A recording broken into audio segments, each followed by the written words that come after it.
Jose Young's here with Geoff Neal at the UFC 240 Media Day ahead of his fight against Niko Price. On the main card, were you expecting this main card call? When you did, were you expecting Niko Price as a possible opponent? No, I wasn't expecting either. I was really expecting to get on the San Antonio card that happened last week, but this came about. I knew I was fighting Niko Price. I was hoping to be on at least the last fight on the prelims, but they gave me a main card spot, and I'll take it.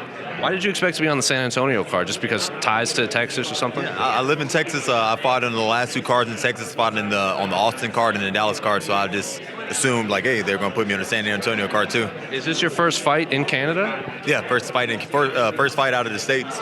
So living in the States, we always hear how fans in Canada, fight fans specifically, are a little more rowdy, a little more into the fights rather than maybe American fight fans. You fought American enough. Has that proven to be the case? Do they differ, Canadian fans and American fans? I have no idea. I haven't really met too many Canadian fans. Since I've been in a hotel, I really haven't strayed away from the hotel. I just when I'm in a fight week, I don't do anything. I just sit in the hotel and build up frustration. And you are fighting Niko Price, a guy we spoke to a little earlier. He's a guy that seems to, he's a kill or be killed. He either goes out on a shield, rarely goes to a decision. How do you prepare for a guy like that, where he's so unorthodox, he's so unpredictable, and can you prepare for unpredictability? Yeah, 100%. You just got to control the controllables. One thing I can really control is my cardio. You know what I mean? And so I really push pace on my cardio. And as far as training at the gym, we train for everything as it is. So whatever he throws at me, I'll be ready for it. Are you a guy that watches film on opponents? Yeah, 100%. So when we spoke to John Jones and Greg Jackson before they fought Thiago back at UFC 239, they used the phrase "the unpredictable becomes the predictable" when they watch tape. Do you follow that same thing where he does crazy stuff, but you eventually start to see a pattern of what he's throwing? Yeah, I see patterns.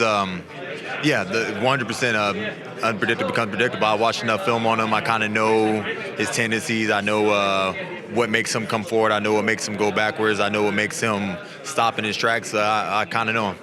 And what did you make of his last few fights? I mean, he had that crazy knockout against Tim Means. He's had that crazy knockout. I can't remember the name off his Randy Brown off his back. So this is a guy. He's on his back and he's knocking out people with hammer fists.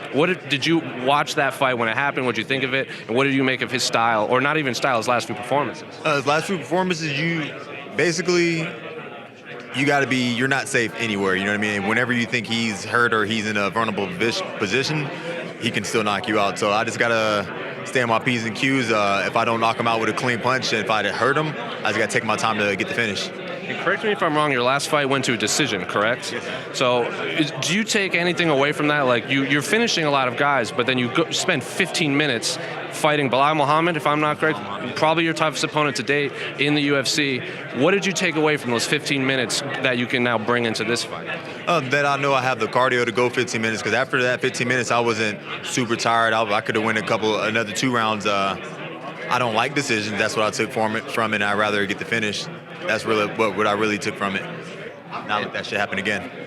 And you are a Contender Series alum. We're seeing a lot of success with a lot of the Contender Series that come in and they find immediate success, whether they have spectacular wins or they just keep winning. What about you guys coming into the UFC that sets you apart as opposed to, say, maybe an Ultimate Fighter winner that might not find success right away?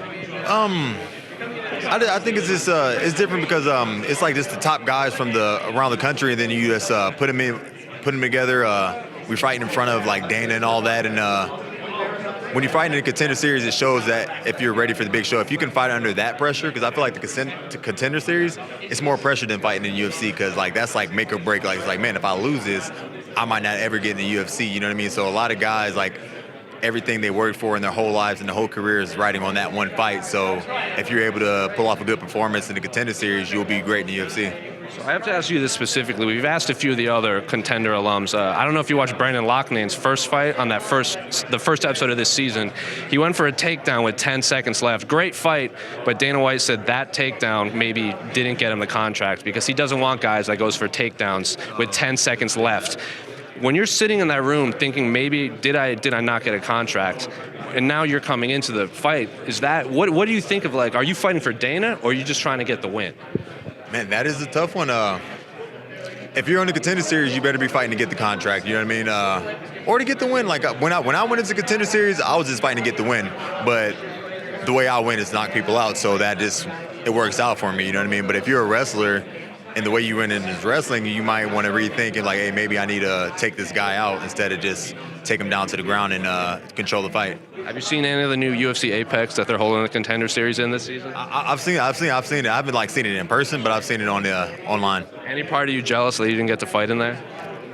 A little bit. I was like, man, I wish I would have fought there. But I mean, I got to fight in like the OG Ultimate Fighter house. You know what I mean? That's history. So You're a server on the side. So how do you balance life as a server and life as a fighter? I just blended in. You know, even on the way here, this last Saturday, I worked from 4 to like 2 o'clock in the morning.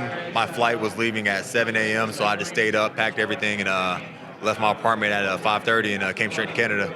So everything just blends in. Do your co-workers watch you fight, or do they put it on the restaurant you work at? They do. Yeah, the last 2 fights I've had, they had it on the TV and they watched it. Because one of my fights was actually in Dallas, so some people went, some people had it on TV.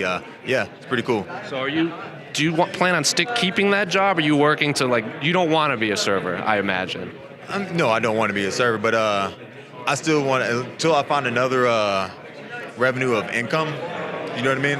Then I'm going to keep serving. Right now, serving is like that other income. But once I find something else that brings money in the house besides the UFC, then I'll stop serving. Does serving pay better than being a UFC fighter? Oh, hell no. I wish it did. You want to see me fighting if it did. Right. Well, thank you so much. Good luck. Appreciate you again.